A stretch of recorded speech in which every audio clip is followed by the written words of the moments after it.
Relativity Rap by Rob Wheeldon. There are some fools who think they are clever, but check Einstein, who wrote the line, relativity he found divine. Mass and energy are the same thing. E equals mc squared is the bling. E equals energy, m equals mass. The mc sparks the time to pass. The square root of 2 holds the whole thing together, and the workings of this process are both elegant and clever. The equation describes the speeds of light's assertion and the properties of mass to energy conversion.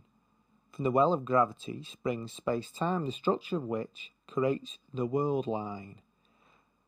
A curved prism light gave Newton insight into the structure and law of thermodynamics. The sun is a changeable force with a moving boundary which gives heat and light to you and me. Spectral light emissions are part of the effect that curves space-time to a constant effect.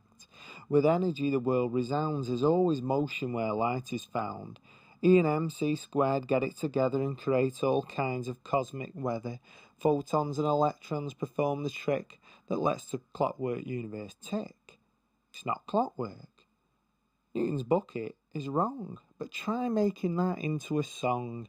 I understood Newtonian physics at school. For every action and opposite I was no fool. Well, dense energy equals mass. They didn't teach me that in class.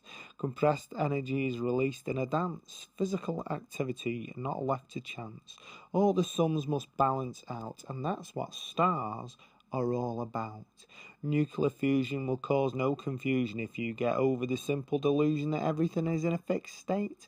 That's not how particles interrelate. A black hole, it has no mass. Progress and motion towards its devotion. No light escapes this non-Euclidean potion. Into what dimension does the energy emerge? The whole damn thing is truly absurd.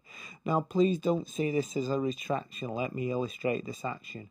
1, 2, 3, all states emerge. Mass and light and energy extend from a singularity. Unleash potential all around. And that is how the light was found. The Lambert principle lets there be light, and who's to say it's not cosmologically right? A balanced creation of energy that creates everything mysteriously. Electrons and photons like to dance and will interact given half a chance. With its strange polarity that exists on every scale, the perfect geometry of this tale, the golden ratio that makes everything go, it's the strangest thing that we all know. To all of us, it's quite clear that the earth is a sphere, but you cannot see the curve of the earth for its mighty girth. The curve of the line resting on the equator is the truth of the now in the past and the later. Now it might all seem quite neat, these marvels of science, globes travelling in relativistic motion and geodetic compliance, but the point of an arrow that curves on a dime. This is the essence of circular time. Gravity curves nature to a constant degree, and even time is a singularity. Come on now don't be morons. Just innovate your interneurons. The Doug DeWitt equation freezes time. But is quantum gravity the key to undoing this mystery? The tachyon is faster than the speed of light, and into history it sets flight. I hope this rhyme has found the time to show you that physics is so sublime.